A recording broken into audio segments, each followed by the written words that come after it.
Maka Abbaa, kan Ilmaa, kan Hafuura Qulqulluu, Sadan Waaqa tokkoo. Ameen. Maatiiwwan Waaqayyoon kan jaallattanu, innis kan isin jaallatu, guyyaa har'aa sanbata barii kanaan mana qulqullummaa Waaqayyootti kan walitti qabamtan, akkasumas kallattii miidiyaa hawaasaatiin sagantaa kana kan hordoftanu, nagaa Waaqayyoo isin wajjin ta'uu akkam jirtu, akkam multanii, akkam yoo nageessan. Waaqayyo Abbaan keenyaa yeroo kana eegee gatii nagaadhaan nu ga'eef galanni isaaf haa ta'u. Guyyaa har'aa faarfattoonni keenya faarfannaa laphee namaa gara Waaqayyootti fuudhee deemu, guyyaa har'aati wajjin kan walitti dhufu, barumsa wangeela har'aati wajjin kan waliin deemu faarfatanii jiranii, baay'ee laphee namaa gara Waaqayyootti ol kakaasaa. Waaqayyo bara tajaajila isaanii nuuf eebbisu. Guyyaa har'aa wangeela Maatiyos boqonnaa 25 lakkoofsa 21 irraa isa jiru mata duree godhanneetu hojjetaa gaariidhaa fi amanamaa kan jedhuun iyyuu barannaa. Waaqayyo nu barsiisaa, nu immoo akka lafa firii gaarii kennuuf qophaa'etti laphee keenya qopheessinaa. Hafuurri qulqulluun laphee keenya firii gaarii akka kennu, waan dhaga'uun firii gaarii akka baasuun, hafuurri qulqulluun laphee keenya nuuf tolchu. Anis immoo sagalee Waaqayyoo akkan dabarsuuf kenna hafuura qulqulluusaa anarra isa oolchu. Waaqayyo hunda keenya wajjiniin haa ta'u. Hojjetaa gaariidhaa fi amanamaa.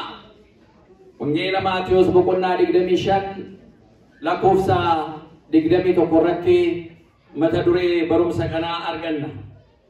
Seenaa barumsa kanaa keessatti tajaajilaadhaa fi tajaajiltoota yookaan gooftaa fi tajaajilaa hiikni isaa jechootni nuyi fayyadamnu jechoota afaan adda addaati wajjin walitti dhufaa. Sarvaanti jedhu afaan Ingiliffaatiin Giriikii irraa kan fudhatameedha. Sarvaant tana jedhanu nama tajaajila kennu jedhamee hiikama amma yeroo ammaatti. Haa ta'u malee gooftaa qaba. Gatii kanaa gooftaadhaa fi tajaajilaa gooftaa isa jedhu sana akkaataa hiika kanaan dura addunyaan ittiin hubachaa turedhaa fi amma immoo eega kiristinnaan dhufee booda akkaataan immoo ittiin hubannaa deemnu maal fakkaataa? Tajaajilaan maal fakkaachuu qaba? Hojjetaan hafuurawwaa maal hojjechuu qaba? Maal mul'isaa? Isa jedhu kana kutaa Maatiyos, wangeela kitaaba qulqulluu kutaa Maatiyos boqonnaa 25 irratti ibsamee jira. Gooftaa keenya Yesuus Kiristoositu mootummaa Waaqayyoo nama dhaaluu danda'u, hojii hafuurawwaa nama hojjechuu danda'u, amma dhumaatti cimee hafuura qulqulluudhaan namoota jiraachuu danda'an fakkeenya kenna. Nama tokkotu abbaa qabeenyaati karaa fagoo deemuu yaade sana keessatti tajaajiltoota isaa waameetu akka dandeettii isaaniitti qabeenya isaa jaraa hiree jedha kenneef. Dandeettii isaanii madaalee kenneef. Dandeettii isaanii olitti hin kennine. Nama isa tokkoof makliitii 5 kennee, nama isa tokkoof makliitii 2 kennee, nama isa tokkoof makliitii 1 kenneefi jedha akka dandeettii isaatti. Gooftaan kun tajaajiltoota isaa humna isaanii hin beekaa. Kanarraan kan ka'e booda dandeettii koo malee natti kenniteen baadhee dhama'ee raasamee baachuu dadhabeen kufee jedhee akka sababa hin himanne akka dandeettii isaaniitti isa tokkoof 5 isa tokkoof 2 isa tokkoof tokko kenneetu karaa fagoo bakka deemu sana deemee jedha.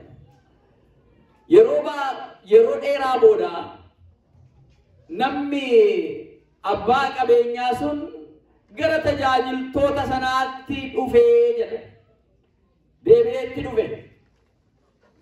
Jara hojii isaanii maal akka ta'e maal akka hojjetan jararraa hubachuudhaaf iyyuu namoota sadan dandeettii isaaniitiin qabeenya isaa itti reefsanaa ofitti waame.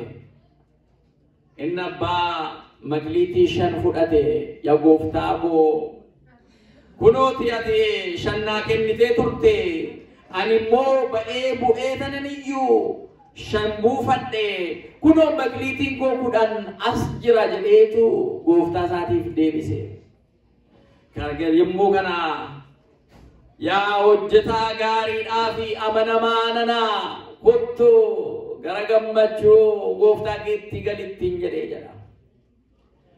Inni lammataa sin dhufe yaa gooftaa koo makliitii 2 naa kennite kennaa 2 naa kennite kennaa 2 makliitii kee 2 sanaan ba'ee bu'ee tanan buufadhee kunoo makliitii 4 godhee tanan fide 2 buufadhe jedheen. Akkasuma gooftaan isaas yaa hojjetaa gaariidhaa fi amanamaa nanaa kottu gara gammachuu abbaa keetti galii jedheen. Inni sadaffaa inni makliitii 1 fudhate hin dhufee jedha. Yaa gooftaa jedhee garuu akkuma dhufeen ati lafa facaasne kan haamtu lafa bittinneessine kan sassaabdu nama garaa cimaa akka taate dhaga'e bare kanumaafuu kunoo makliitii kee fudhadhee hannaqee lafa qoteen keessa owwaalee kunoo ammati gaafa nu waamtuun achi keessaa baasee fidee makliitii kee 1 kunooti jedheetu itti deebisee jedha. Gooftaan itti gaddee gooftaan isaatti gaddee hojjechuu dhiisuun waan biraadha. Buufachuu dhiisuun waan biraadha. Arrabni isaa immoo dheeratee arrabsuu jalqabuu isaa immoo kan biraadha. Dachaadhaan namni kun yakka raawwate badii raawwate. Kan qabnaan qaboon guunneetu gadhiisnaan maal jedha namni keenya bakkee guuttee jedha. Arrabsoo hojiidhaan agarsiisuudhaaf waa hin dandeessu. Isan sitti kenne hojjechuu hin dandeenye. Isumayyuu immoo hojjechuu dhiistee waan si kennametu deebiste kan biraadha. Ati immoo arrabsootti dabaltee dhufte. Annama garaa cimaa akkan ta'e. Lafan inni hin qonnee hin facaasne kanan sassaabu. Lafan bittinneessinii lafa kan hin walitti qabu akkan ta'e. Akkamitti barte? Eega kana barte ganzaba koo sinumayyuu jalqaban fudhadhu jettu isa kaaniif isa buusee fiduu danda'uuf nan kennaan ture. Kanaafuu ati dadhabaa nanaa qarshii kana harkaa fuudhaa makliitii isaa harkaa fuudhaa sabbaa tokkoo kan harkaa isa baay'ee buufatee jiru abbaa 10 sanaaf dabalaa kennaafi isa qabuuf hin dabalamaa. Isan qabneef immoo isuma qabuyyuu harkaa fudhatama jedhe gooftaan keenya Iyesuus Kiristoos. Galanni isaaf haa ta'u. Kana keessatti waan baay'ee hubanna. Kuni seenaa har'aa kitaaba qulqulluu keessatti guyyaa Gabri'eel jedhamu tajaajilaa gaarii fi amanamaa guyyaa jedhamu kanatti seenaa ka'uudha. Guyyaa har'aa keessatti tajaajiloonni bakka kamiin jirraa jennee guyyaa ittiin of madaalluudha. Amantoonni kiristaanaa Kiristoosiin gooftaa godhannee maqaa isaatiin kiristaana jedhamnee ala waamamnu bakka kamiin jirraa.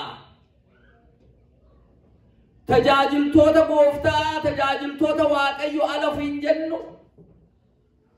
Amanamuun keenya waaqayyoodhaaf maaliin agarsiisaa jirra? Bu'aan keenya maali? Gooftaan keenya Yesuus Kiristoos gara lafaa kanatti dhufe. Gara lafaa kanatti ala dhufu servant yookaan tajaajilaa inni amma dhumaatti nu tajaajile. Gooftaa ta'eetu jiru abbaa isaatiif hafuura qulqulluu wajjin bara baraan kan jiraatu ta'eetu jiru akka namaatti of gaddeebisee foon namaatiin lafa kanarratti mul'ate jaalala namaatiin harkisamee dhufee Yesuus Kiristoos lafa kanarratti yemmuu mul'atu amma gadi taa'ee miilla barattoota isaa miicutti tajaajilummaan maal akka ta'e agarsiisa. Nama ajaa'iba. Gooftaan tajaajiltoota isaa miilla isaanii amma dhiqutti miilla isaanii gad taa'eetu miilla isaanii dhiqe. Yegguu kana barattoonni isaa hin ta'u jedhani Phexros faan ta'u ni qannuu jedhani. Dhiqadhaa. Arra yoona dhowwitanii mootummaa koo keessatti bakka hin qabdan nuti dhiqadhaa jedhee hunda isaanii miilla isaanii dhiqe. Yegguu kana jarri sammuu isaaniitti gaaffii guddaatti ta'e. Miira isaanii tuqame gooftaa ta'ee barsiisaa isaanii ta'ee utuu jiru akkamitti gadi bu'ee jalaa gadi taa'ee miilla isaanii akka jalaa dhiqe sana gaafa ilaalanuu fixeetu miilla isaanii dhiqee raawwatee waan ani isinii godhe kan argaa jirtu jedheen. Hubattaniittu waan ani isinii godhe jedheen. Hubanne miilla keenya dhiqxe gooftaa taateetu jirtu barsiisaa keenya taateetu jirtu miilla keenya dhiqxe isinis akkanuma walii godhaa Yesuus Kiristoos. Isinis akkanuma walii godhaa tokkoon keessan tajaajiltootni kan jedhamtan akkana inni gubbaarra taa'ee isa gadii ajajutuun ta'in inni gubbaarra jiru gadi bu'ee isa gadiitiif waan gaarii akkanaa haa hojjetu. Afaan Ingiliffaan servant ala jedhamu lordii qaba, gooftaa qaba. Tajaajila ala jedhamu gooftaa qaba. Bara durii namoonni tajaajilummaa yookaan slave isa jedhamu kanarraa amma dhaabbatee namni hundumtuu wal qixa ta'ee jira. Slave yookaan immoo garbummaadhaan namoonni hin gurguramu yookaan immoo jarri kun garbaa maatiin isaaniis garba jedhanii dhumayyuu gooftonni isaanii walirkaa fuudhanii nama sana hojii hojjechisiifatu. Namni hundumtuu wal qixa hin turre kan gurguru jira, kan bitatu jira, kan gurguramutu ture. Inni kun jireenya addunyaa kanarraa raasee kan ture. Inni gurgurus nama, inni gurguramus nama, inni bitus nama. Akkamitti namni kun wal caalee kan jedhu lafa raase. Kana duwwaa miti namoonni bitanu fedhii isaanii guuttachuu hin dandeenye yeroo hundumaa nama ofitti bitu garba jedhanii ofitti bitu. Inni qabus immoo fidee gurguruudhaaf nama fidee gurgurata. Jarri Awurooppaa, jarri Ameerikaanii kun keessumaa bara sana akka seeraatti, akka qodaa, akka meeshaatti, akka amma albuudaa addunyaan irratti qottoo walirraa kaasee waraana walitti banuu kana ala sana nama ture kan jarri gurguran. Isa sana keessa gooftaatu jira, abbaa namicha bitatetu jira. Inni gurgurame immoo nama sanaaf hojjeta. Al tokko inni gooftichi egaa amma wanaana tajaajiltee taate bilisa bahuu qabda. Bilisa bayaalanni jedhuun jarri tajaajiltoonni sun deebi'anii yaa gooftaa anoo manuma keen beeka eeguma dhufee biyya kana galee eessa dhaqinaan jettaa. Siumaaf hin bitamee jiraadha. Siuman tajaajila jedhaniitu suma tajaajilu jechuudha. Kaffaltii waan kaffalamu waa tokko hin argatanii humna isaaniitiin inni jirbii dhaqee funaanu jirbii funaanaa, inni qonnaa qotu qonnaa qotaa. Akka sanaan addunyaa kanarratti jireenyi kana fakkaataa ture jechuudha. Gooftaa isaatiif bitamaa jechuudha tajaajilli sun. Amma bara kana immoo ala dhufnu namni hundumtuu wal qixa. Amma inni nuyi jechaa jirru Waaqayyoodhaaf gooftaa keenya Yesuus Kiristoosiidhaaf Waaqa nu uumeedhaaf akkamitti fedhii keenyaan tajaajilaa isaa taanaa isa jedhudha. Namni tajaajilu waa'ee gooftaa isaa tajaajilu gammachiisuu sana irratti yoo xiyyeeffate. Namni tajaajilu. Tajaajiltoonni yeroo hundumaa ofii keenyaa gammaduudhaaf duwwaa utuu hin ta'in inni gammachuu nutti fidu sun gooftaa keenya tajaajiluudhaaf. eessarraa dhufee ala jennu isatu nu tajaajile. Waaqni nu uume sanatu jalqaba fakkeenya isaatiin akka isaatti nu uumeetu lafa kanarratti baay'adhaa oraa bulaa addunyaa kana bulshaa nuun jedhee adaraa nutti kennate. Namaaf waaqa gidduu uumaaf uumama gidduu safuu kaa'e seera kaa'e. Inni waaqa akka ta'e inni uumaa akka ta'e nu uumama akka taane barree lafa kana bulchuu akka dandeenye. Amaanaa isaa Waaqayyo nutti kennate sammuu nu keessa kaa'e waan gaariif waan gaarii hin taane akka addaan baasnee ilaallu jechuudha. Kanumaaf namni lafa kanarra ala jiraatu inni jalqabaa fedhii isaarraan kan ka'e wal tajaajiluurraa wal ajjeesuutti dhufe. Nama addunyaa kanarra jiru harka ja'a keessaa tokko kan ajjeesee jedhama Abeel. Kitaaba qulqulluu keessatti nama ja'a addunyaa kana keessa ture. Nama ja'a kana keessa nama tokkotu Abeel Qaayiliin ajjeese shanitti galchee jechuudha. Namni tokko keessaa addunyaadhuma kana keessa nama ja'a ture amma biliyoona 8.5 ta'aa jira addunyaan kun namni baay'inni isaa. Ala sana nama ja'a ta'anii waliin jiraachuu dadhabaniitu Qaayil Abeeliin ajjeese. Nama lafarra jiraatu harka ja'a keessaa harka tokko fixe jechuudha. Cubbuun kara sanaan lubbuu isaatti galte. Namni sajjeesutuun jiraatiin gaaggidduu isaa sodaatee baqataa deemaa ture. Ayyaanni Waaqayyoo sarraa fagaata. Wal ajjeesuun achirraa jalqabame. Wal tajaajiluudhaaf kan uumame waan gaarii hojjechuuf kan uumame fedhii dhuunfaa isaatiin kan gootu caalaa sanaan obboleessa isaa ajjeese. Isaan booda wal ajjeesuun balbala kanaan addunyaatti dhufe. Waaqayyo wal ajjeesuun uumne. Nama Waaqayyo uumetiyyuu wal ajjeese. Waaqayyo cubbuu hin uumne. Waaqayyo waan hundumaa waan uume gaarii akka ta'e hubateetu hundumtuu gaariidha jedhee galanni isaaf haa ta'u. Madda waan gaariiti Waaqayyo. Waan hamaan isarraa hin uumamne. Cubbuun isarraa hin uumamne. Amalamummaa Waaqayyo keessaa waan maddu gatiin taaneef cubbuun. Wal ajjeesuun Waaqayyo irraan kan dhufe miti. Amalamummaa Waaqayyo isa du'e sana fayyisuudhaaf Addaam isa du'e fayyisuudhaaf malee. Wal ajjeesuun karaa namaatiin balbala sanaaniyyuu addunyaa kanatti gale. Isa xuraa'e lubbuu namaa sana isa fedhii isaatiin Waaqayyo irraa fagaatee du'e jireenya fooniitiin jireenya lubbuutiin miidhamee ture sana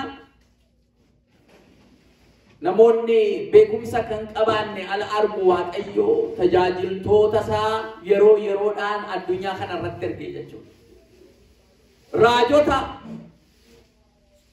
jara duraanii jara gurguddaa nabiyaat jara jedhaman jara boodarras dhufan ummanni Waaqayyo irraa akka hin fagaanne karaa Waaqayyo akka itti agarsiisanu tarsiimoo lafaa waliin jiraatan wajjin akkaataa Waaqa wajjin immoo waliin jiraatanu sana kan himanu cubbuun namaa lafa kanarratti ala baay'atu Waaqayyo namoota isaa ergaa ture. Museenis ergame, Eeliyaas faas ergamanii. Jarri kun jara gurguddoota. Hawaasa gaggeessuu danda'anu, saba Waaqayyoo gaggeessuu danda'anu. Sabni immoo akka sabaatti waliin ala deemu, hariiroo waliin ala baafatu. Fedhii isaarraan kan ka'e wal dhiibuun inuma jiraata. Fedhii isaa guuttachuudhaaf kallattii adda addaatiin deemuun hin jiraata. Kallattii deemu sanaan wal duwwaadhaan utuu hin ta'in Waaqaa waliinis walitti bu'uun immoo hin jiraata jechuudha.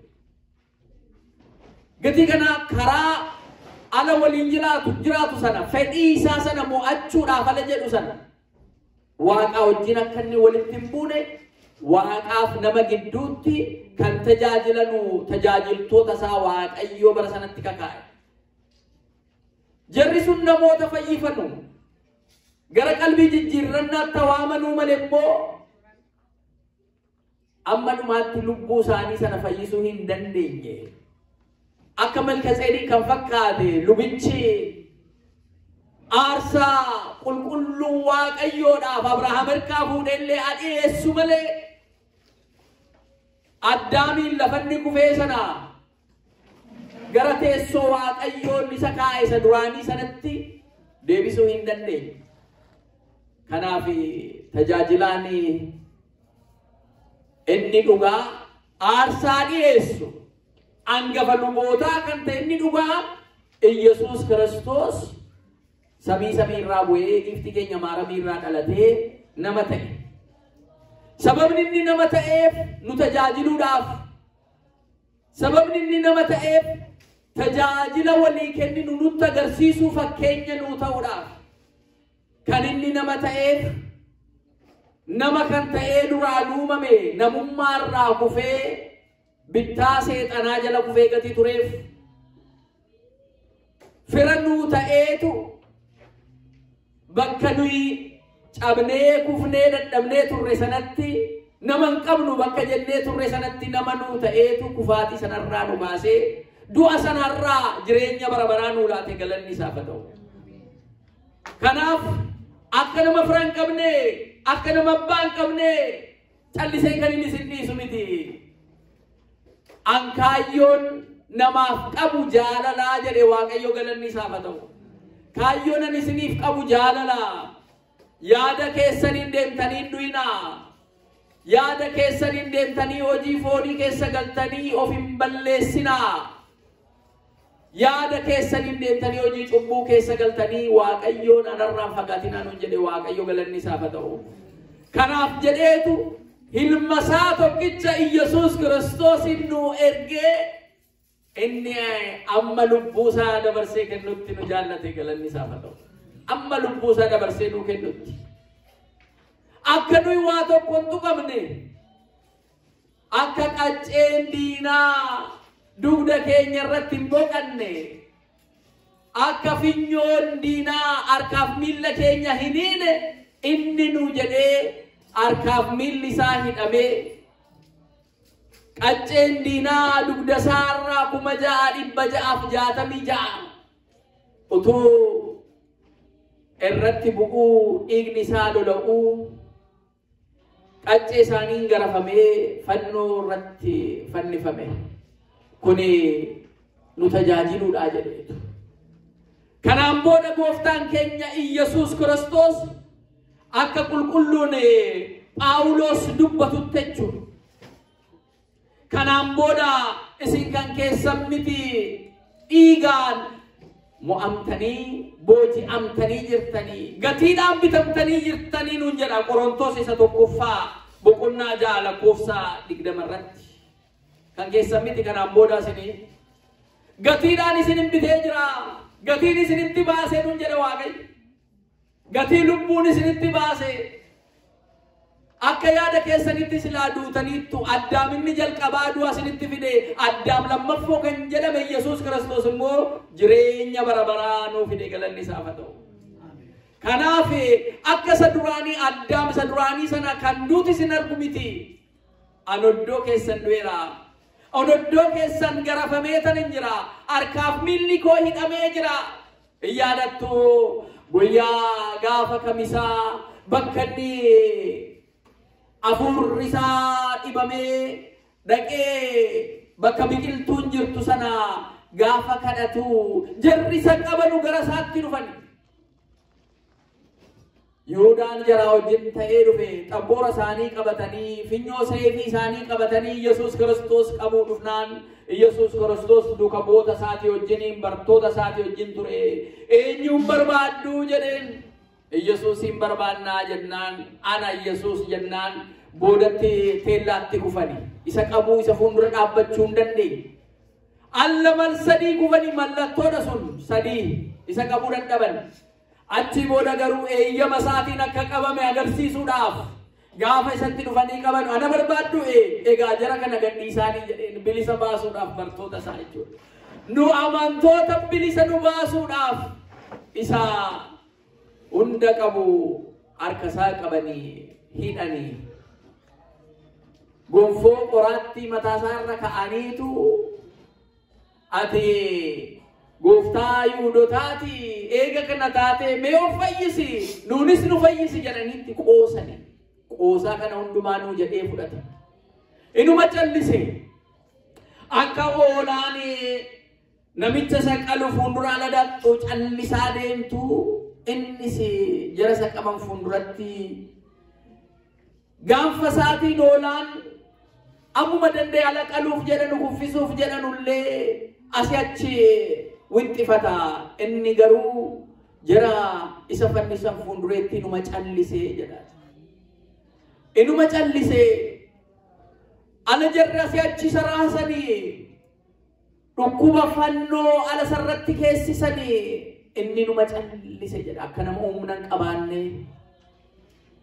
addunyaan raasamtee lafti raasamee aduun dukkanatti jijjiiramtee urjiin dhiiga taatee jarri urjii samiirra jiran hundumtuu harcaa'anii awwaalli banamee golgi mana kiristaanaa oddoo lamatti ala tarsa'u namoonni naannoo sana jiran hundumtuu maali wanti kun utuu jedhanuu bakka fannifamee jirutti namichi inni bitaa isaatiin fannifame gooftaa siin jedhu atis gooftaaf hin jechaa turte isa kaan fayyisaa turte mee dhuguma yoo fayyista taate ofis fayyisiitiin nuunis nu fayyisi jedhee ammanni dhumaa yeroo dhumaa sanatti itti haasa'utti ga'e inuma callise namichi inni mirgaan immoo fannifame maa namichoo amma wanaa cubbuu hojjette amma wanaa badii hojjette hin saamtaa turte jedheen hiriyaasaa sana isa karaa bitaatiin fannifame guyyaa hammaa kanallee amaan afaan kee keessaa akkam baaniin callistu jedhee isa ifateetu isa walakkaa fannifamee jiru Yesuus Kiristoosiidhaan yaa gooftaa mootummaa keetiin yommuu dhuftu na yaadadhuttiin jedheen ala sanaa gooftaan keenya Yesuus Kiristoos dhuguman siin jedha arrana wajjin mootummaa koo keessa jiraatta jedheen galanni isaaf haa ta'u badiisaa sana hundumaa isa isaan dura ture isanni saame isanni balleesse yakkasaa sana hundumaa gaabbuu guyyaadhumaa afurri isaa dhumarra jirtu sun haasofte sanaan sii dhiisee dhadhee Waaqayyo galanni isaaf haa ta'u Waaqayyo nu fayyisuuf sababa barbaada namni nu himachuuf sababa barbaada namni nu fannisuuf sababa barbaada namni nu irratti duuluudhaaf sababa barbaada Waaqayyo immoo nu fayyisuudhaaf sababa xinnoo ishee nurraa barbaada galanni isaaf haa ta'u abbaa araaraa abbaa dhugaa abbaa jaalalaa kan ta'e nu tajaajiluudhaaf dhufeetu amma fannoo irratti fannifamee du'utti nu jaallate galanni isaaf haa ta'u isaan booda tajaajilummaan maal akka ta'e nutti agarsiise ummata ofii tajaajiluun maal akka ta'e nutti agarsiise wal tajaajiluun maal akka ta'e nutti agarsiise Kiristinnaa jechuun akka luboota Ayuudotaa sana qamisii harka dheeraa qabu uffatanii jedha waan kadhannaa isaaniitiin Waaqayyo mootummaa Waaqayyo nama galchuu fakkeessanii kadhannaa dheeressaniitu dubartoota isaanii qabeenya waan jarri qaban hirkaa mul'isu godhanii akka jara fixanuu sanaa miti jarra kana godhu kadhannaa dheeressuu isaanii sanaan waan Waaqayyo jara dhaga'u fakkaachisaniitu irra keessi isaanii hin bareeda keessi isaanii akka owwaala keessa tortoraa ta'ee sana jiru Waaqayyoon hin beekna jedhu Waaqa hin beekanu Waaqayyoon tajaajilla jedhu isa hiyyeessaa ofirraa achittisu nama ija tokkoon hin laalanu kanaafuu jara barreessota kana tsaafti fariisaawiyaan jedhaman barreessitootaaf fariisota akka kanaarra of eeggadhaa waciitii isaaniirraa of eeggadhaa aftee isaaniirraa of eeggadhaa ala tajaajiluuf kaatanii jarri ka'anii of himachuu of mul'ifachuu barbaadu nuyi seera Musee kan beeku nuyi jarri kaan seera hin beekanu jedhaniitu isa kaan akka nama amantaan qabaanneetti ilaalu. Wal kaasanii ija guutaniyyuu ilaaluudhaaf isa kaan hin barbaadan. Isin akkanan ta'inaa nuun jedhe Yesuus Kiristoos. Yaadattu dubartittii see waggaa 12 dhiigni garaasee keessaa dhangala'u bakka qorichi jira jedhame hundumaatti dhaqxeetu dooktara jira jedhame hundumaa dhaqxeetu dhiigni see sun akka seeraa dhaabbatu qoricha beeka nama jedhame hundumaatti dhaqxee himatte. Garuu rakkina see sanaa eenyuyyuu seeraa fuudhuu hin dandeenye. Mana yaalaa adda addaa dhaqxe garuu dhiigni see sun dhaabbachuu hin dandeenye. Dhiiga miti dafqillee nama keessaa la coccobu namatti siqanii nama wajjin haasa'uun nama keessatti makamuun akkam akka rakkisu hundumti keenya hin beekna. Fooliin namaan jijjiirama. Namni funyaan qabata. Ija ofirraa achi qabeetu namni ofirraa fageessa. Dubartittiin kun hawaasa keessatti makamtee jiraachuu hin dandeenye. Oddoo tokkotti bakka yaalaa jira ala jedhamu dhaqxeetu speeshaalist dooktoriin jira ala jedhamu dhaqxee dhiiga see sana dhanna see keessaa dhangala'u sana dhaabbisuudhaaf gatii see hundumaa qabeenya see hundumaa fidde. Yesuus Kiristoos mandara see naannoo seen jiraattu keessaa akka dhufe ala dhageessu garuu tajaajiluudhaaf dhufe na fayyisuudhaaf dhufe. Ani foolii isatti na butuun qabu foolii gaariin qabu. Qaama koo keessaa waggaa 12 dhiigni dhangala'a. Namni iyyuu na xireeffatee narraa fagaatee jira. Ani fuuldura isaa dhaabbachuudhaaf rakkoo koos itti himachuudhaafis yeroo iyyuu qabu namni na daddarbatee achi na fageessa. Garuu immoo na fuudhaqee dhumaniyyuu uffata isaa caafiidhuma uffata isaa sana dhaqeetan hin tuqee nam fayya jettee amanatte. Akkuma taate namoota samarsanii wal dhiibanu sana keessaan baatee dhaqxee karaa booda isaatiin uffata isaa sana tuqxee jechuudha.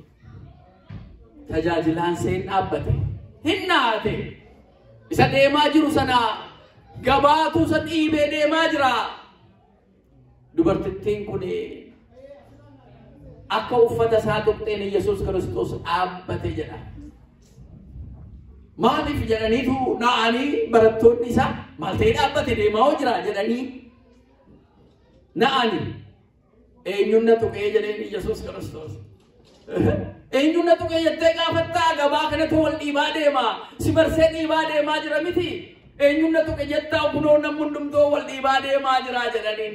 Inni garuu amantiidhaan kan isa tuqe turte gabaa sana hunda keessa. Maatiiwwan Waaqayyoo amantiidhaan isa tuqu. Amantiidhaan akka inni hojjetu gochuu. Waaqayyo nu keessatti akka inni hojjetuuf. Barmaatilee qabnu deddeebi'uu duwwaa utuu hin ta'in laphee keenyaan isa tuquu barbaada Waaqayyo galanni isaaf haa ta'u. Namoonni Waaqayyo laphee keessatti tuqe jira.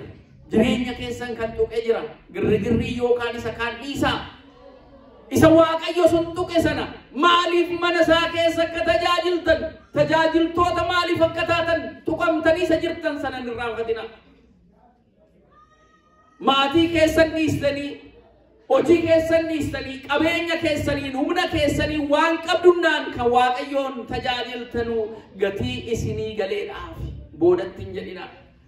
Yesuus Kiristoos eenyuun na tuqee jennaan maal barsiisa hunda too wal dhiibaa deemaa bakka kanatti akkam jettaa jennaan dubartittiin kun akka beekamte utuun hin barinin naqee fayyee deebi'ees akka hin jenne harka hattuu ofii seetiin fudhattee deemuunsee akka hin jiraannes agarsiisuudhaaf Yesuus Kiristoos ala sana dubartittiin fuuldureedhaan dhufteetu ana gooftaa koo jetteen jechuudha.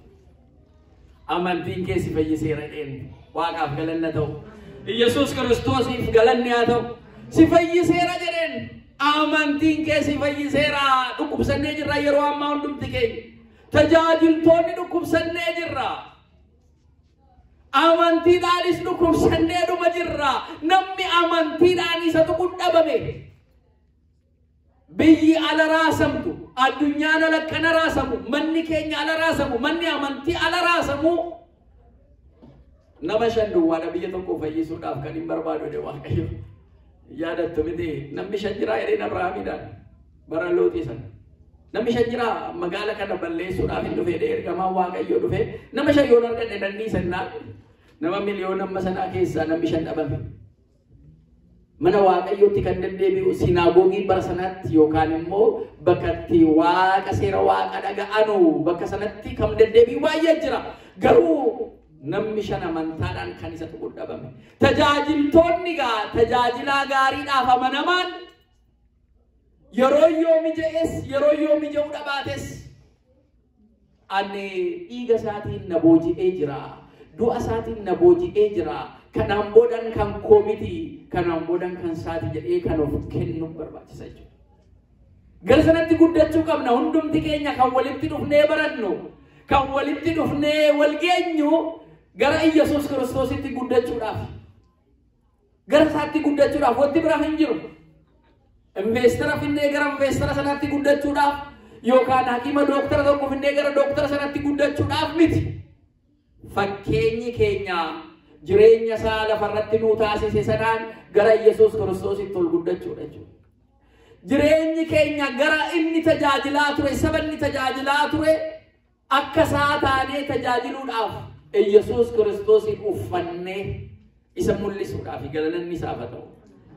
Isa kana eenyummaan keenya eessa akka jiru harka keenyaan fedhii keenyaan akka jarri duraanii bitamanii gooftaa isaanii tajaajilan utuu hin ta'in nuyi dhiiga gooftaa keenya Yesuus Kiristoosin bitamne kanaan booda nu kan keenya miti nuyi kan isaati kan gooftaati kan Waaqayyooti nuyi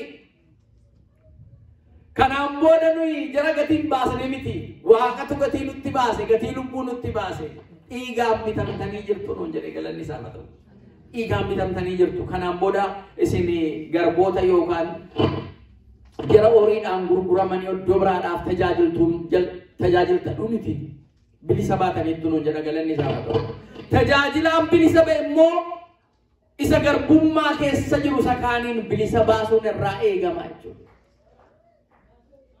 Fedhii keenyaan waan foonii waan hawwine kana yaa Waaqayyo tokkicha ilma kee Yesuus Kiristoosin nu ergiteetu du'arraa nu oolchitee nu booji'attee jirta. Galaatiyaa boqonnaa 2 lakkoofsa 20 irratti Galaatiyaa boqonnaa 2 lakkoofsa 20 irratti kanaan booda jiraata bara baraa taa'ee akkan jiraadhuuf fedhii koo hundumaa fannoo irratti Yesuus Kiristoos naa fannise isaa wajjiniin isaan booda du'ee fedhiin koo garuu lubbuu koo isaa wajjin bara baraan akka jiraattu naa taatee jedhee akka qulqulluun Phaawulos galateeffatetti. Waamamuun keenya jireenya bara baraatiif waamamne tajaajiluun keenya jireenya bara baraatiif jechuudha. Egaa jireenya bara baraatiif waamamuu keenya kanaan ala ilaallu eessa jirra? Kennaan keenya maali? Waaqayyo maal naa kenne? Waan naa kenne sanaan buufadheen jira moo dhaqeetan kennaa gooftaa kootiin owwaale? Inni gaaffiin inni guddaan isa kana. Amma faarfattoonni keenya silas ba'anii ala faarfatanuu qalbii namaa isa tuqu sana imimmaan fuula namaarra yaasu. Kennaa koo kanaan booda tajaajila keetiif haa ta'u malee kan biraadhaaf hin kennu ala jedhanii faarfatanu. Faarfannaa sana sitti ba'anii dhiyeessuudhaaf ijoollee isaanii teessisaniitu leenji'an qoratan yeroo isaanii fudhataniitu irratti qophaa'an. Isarraa jalqabee Waaqayyo jaraaf lakkaa'a jechuudha. Nuu lakkaa'a. Asitti gaafa dhuftanii gaafa sa'aatii 5 jalqabdanii ganama barii dhuftanii mana Waaqayyoo wal tajaajiluudhaaf akkana gargaartan kennaa kana Waaqayyo isinii eebbisa. Namni waan qabu waan danda'uun maal jedhe namoota sadan sana tajaajiltoota isaa karaa fagoo deemuuf halaka'u akka dandeetti isaaniitti magliitii kenneefii jedha. Dandeetti keessan ol hin baatina. Waaqayyo dandeetti keessan hin beeka. Garuu immoo dandeetti keessan sanaan buufadhaa irraa. An kanan danda'u kana gammadee keessi koo gammadee kanin raawwachuu danda'u kanin hojjechuu danda'u isa kana jettanii ofii keessanii murattanii isaan buufachuu waan tokko jechuudha. Kana malee namoonni tokko yoo namantaa koo asii calaqqise diinna sii yoo natti dhufe maaliin godha?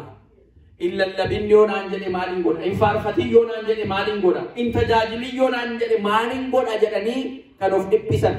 Kennaa guddaa utuu qabanuu haala yeroo ilaalanii kan sodaatan nama fuuldura dhaabbatanii tajaajiluu kan sodaatan baay'ee jiru. Jara kanaa dhiibbaa baay'eedhaan gara fuuldureetti fiduu hin danda'amu. Fedhii isaaniitiin ayyaana waaqayyootiin yoo dhufanii tajaajilan malee namni dhiibee nama fuuldureetti baasuu hin danda'u. Yoo namni fuuldureetti baase waaqayyo biraan taane taanaanis immoo hin ta'u.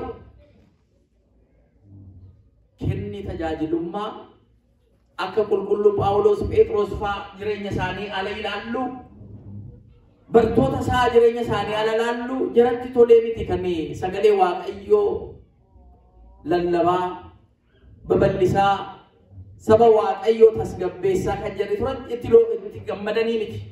Bara qulqulluun Phaawulos ajjeefamuuf ka'ee foddaadhaan baasanii akka inni hin duune magaala keessaa akka inni boqotullee baqatullee kan godhanne haalli ittiin deemame sanatti ture.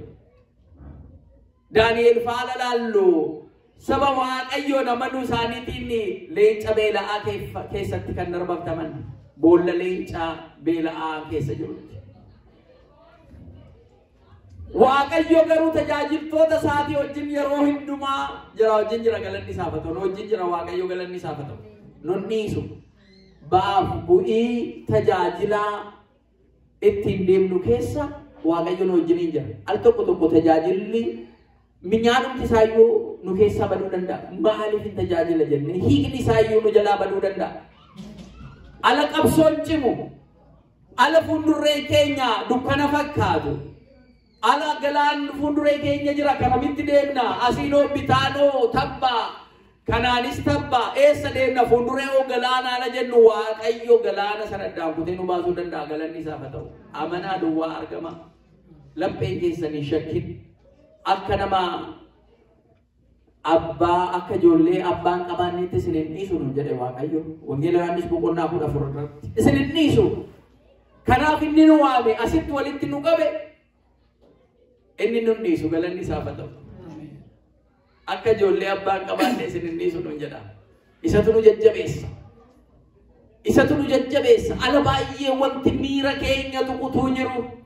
Fedhii keenya waan irra as tuulamee jiru waan baay'ee nutu jiru. Innis inuma tajaajilla kan jennu kanaaf. Inuma tajaajilla. Hundumti keenya wal hubannee wal jajjabeessinee deemna. Maaliif mana abbaa kootii balbala baay'ee kutaa baay'eetu jira jedhe waliin dhiibinaa nuun jechuu isaati. Mana abbaa kootii kutaa baay'ee jira. Kanaafuu waliin dhiibinaati walutubaatii kottaa oddoon guuteeraa kanaan booda deebi'aan jedhamu mana waaqayyoo keessatti galanni isaaf haa ta'u. Maaliif mana abbaa isaa kutaa baay'ee jira ka? Gati kanaatiif hundumti keenya kennaa keenyaan tajaajilu waan nu keessatti akka ibsaa waan xinnoo mul'atte sana babal'isnee saba dukkana keessa jiruudhaaf ibsuun nurraa eegama dirqama keenya jechuudha. Addunyaa kana ibsaa Yesuus Kiristoos irraa arganne dhugaa Yesuus Kiristoos irraa arganne sana dhugaa waaqayyoo sana addunyaa kanaaf ibsuun nurraa eegama jechuudha. Qormaan adda addaa hin dhufa jennee dhoksinee owwaallee waan keenyu miti. Nama fuulduratti yoo natti qaanoftan anis abbaa koo teessoo isaa samii isaa sana duratti nisiyyuu isinitti hin beekuun isiniin jedhaa nuun jedha. Kanarraa waaqayyo nu haa oolchu. Kanaaf tajaajilaa gaarii mana waaqayyoo keessatti saba waaqayyoo akkaataa ta'een tajaajiluun tajaajilummaan keenya sun immoo tajaajiluun keenya sun waaqa biraa gatii akka nuu kennu beekuun baay'ee barbaachisaadha. Kanaaf ijoollee nutu boo'anu mana keessa waan hojjennutu baay'ee jiru. Maatii keessa waan qindeessinu baay'ee nutu jiru. Maal namni kun hojii qabu amma namni inni kaan jedhutti gatii jaalalli fannoo Yesuus Kiristoos nu galeef iyyuu yeroo hundumaa isa fuulduree dhaabbanne isa tajaajila. Yoo al tokko kana keessa deemsa kana keessa illee dadhabinni mul'ate wal jajjabeessina wal yaadachiisna tajaajilli maal akka ta'e waaqayyoo maal akka ta'e kan tajaajilu eenyu akka ta'e waaqayyoon minyaa akka ta'e dhandhamadhaati ilaalaa kan jedhamu. Waaqayyo kottaa waaqayyo minyaa akka ta'e dhandhamadhaati ilaalaa. Isa minyaa kana damma caalaa minyaa'u kana sagalee waaqayyoo hojii waaqayyoo raajii waaqayyoo kana ilaalaa. Gati kanaaf dhugaa ba'a wanta biraa miti kan waamamne waan waaqayyo nu hojjete kanaaf dhugaa ba'uudhaaf waamamne galanni isaaf haa ta'u. Inni kun immoo nama dadhabsiisu nama cimsa. Garuu qormaanni jira. Qormaanni karaa adda addaatiin humna seexanarraa ala dhufu maqaa waaqayyootti waamnee qormaata sana nu fuulduraa deemi jennee ari'achuu danda'uu qabna jechuudha. Tajaajila kanaan immoo amma dhumaatti kan cime inni mootummaa waaqayyoo dhaalee jiraata. Kanaaf akka tajaajila gaariif amanamaa mootummaa gooftaa isaa dhaalee kanatti nuyis immoo amma dhumaatti tajaajila gaariif amanamaa taanee tajaajillee mootummaa waaqayyoo dhaalee kan jirannu akka taanu waaqayyoon waa gargaara. Kan nu gorsiise galanni isaaf haa ta'u.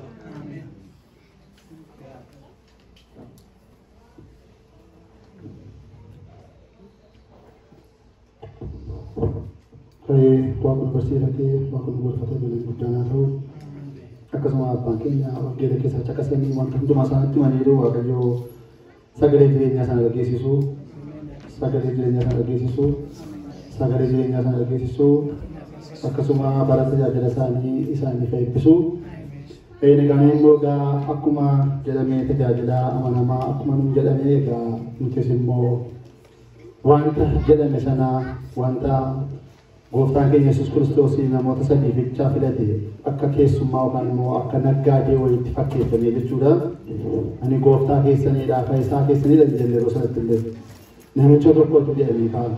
Namichi tokko ergamoota isaa yookaan immoo warroota hojjettoota isaa waamee nama sadii waamee isa tokkoof 5, isa tokkoof 2, isa tokkoof 1 kennee jarreen kanaanii wanta itti kennee sokkee jechuudha.